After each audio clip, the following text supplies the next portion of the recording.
nom du Père, du Fils et du Saint-Esprit. Amen. La paix de Jésus soit dans votre maison, sa paix et sa joie. Alléluia. Nous lisons Saint Marc chapitre 9, versets 1 à 10. Que ta parole, ô Jésus, rentre dans mon esprit, que ma bouche proclame ta parole et que mon cœur l'accueille. La transfiguration de Jésus. Jésus leur dit encore, en vérité, je vous le dis, certains qui sont ici ne feront pas l'expérience de la mort avant d'avoir vu le royaume de Dieu venir avec puissance. 6 jours après, Jésus prit avec lui Pierre, Jacques et Jean et les emmena à l'écart, seul sur une haute montagne. Là, devant eux, il fut transfiguré. Ses vêtements devinrent éclatants de lumière, d'une blancheur telle qu'aucun blanchisseur sur la terre ne peut blanchir de la sorte. Alors Élie leur apparut avec Moïse, et les deux étaient en conversation avec Jésus. Pierre prit la parole pour dire à Jésus, « Rabbi, cela tombe bien que nous soyons ici, nous allons dresser 3 tentes, une pour toi, une pour Moïse et une pour Élie. » En réalité, ils ne savaient plus que dire, car ils étaient effrayés. Une nuée survint alors, qui les prit sous son ombre.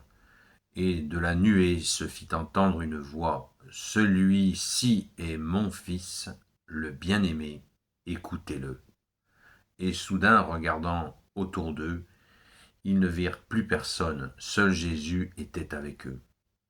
Comme ils descendaient de la montagne, Jésus leur ordonna de ne raconter à personne ce qu'ils avaient vu, jusqu'à ce que le Fils de l'homme soit ressuscité d'entre les morts.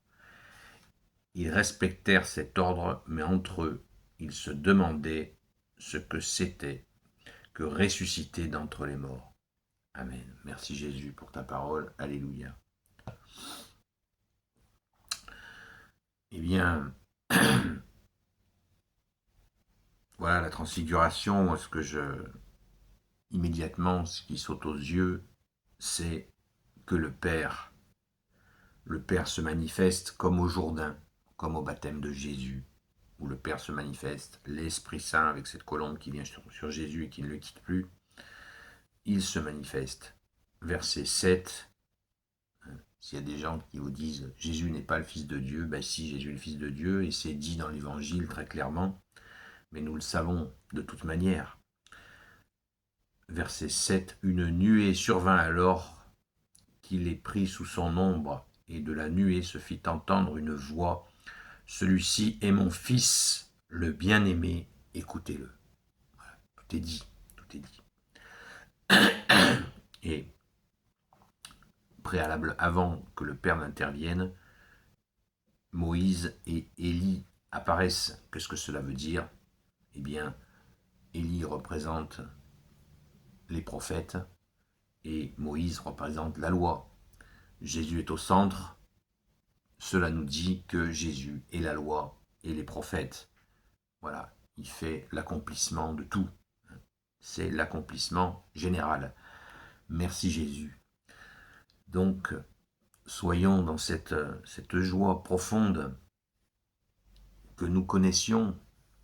Nous avons cette grâce de pouvoir connaître le Fils de Dieu, le Fils unique de Dieu qui est Dieu lui-même, en la personne de Jésus le Christ Jésus, comme dit le grand Saint Paul. Cet événement étant une fois de plus réservé à 3 apôtres. C'est très intéressant, comme au début des miracles de Jésus, quand Jésus va ressusciter la fille d'un président de synagogue, eh bien, il y va avec Saint Pierre, Saint Jacques et Saint Jean. Et là, c'est encore Saint Pierre, Saint Jacques et Saint Jean qui sont choisis. Pourquoi sont-ils choisis? Parce que Jésus veut former ces 3-là avec une puissance particulière, c'est donc évident qu'ils ont cette capacité à absorber cela, malgré qu'ils soient troublés, puisqu'ils se demandent, à la fin, quand Jésus leur dit de ne pas parler de cet événement de la transfiguration avant qu'il soit ressuscité. Alors nous, on est là, on est tranquille, 2000 ans après, mais on peut imaginer dans leur tête comme ça devait bouillonner.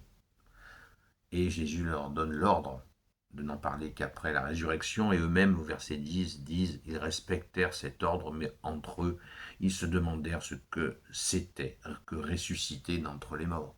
Voilà. Ils n'en avaient pas la compréhension. D'ailleurs, quand notre chère sainte patronne, Sainte Marie-Madeleine, est venue, a vu Jésus ressusciter la première, Jésus leur a dit, lui a dit, va prévenir mes frères, les apôtres. Elle y a été, et nous savons qu'ils ne l'ont pas cru. Donc, c'était pas évident. Après, ils ont cru. Après, ils ont cru, bien sûr. Quand ils sont venus, quand Saint-Pierre et Saint-Jean sont venus au tombeau, ils ont bien vu que le tombeau était vide.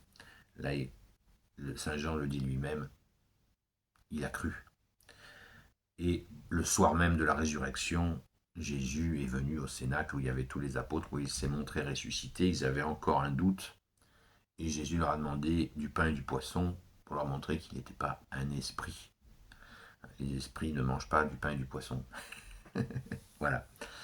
Donc, retenons toujours, pas uniquement aujourd'hui, mais tout au long des jours, cette transfiguration, car elle est absolument centrale.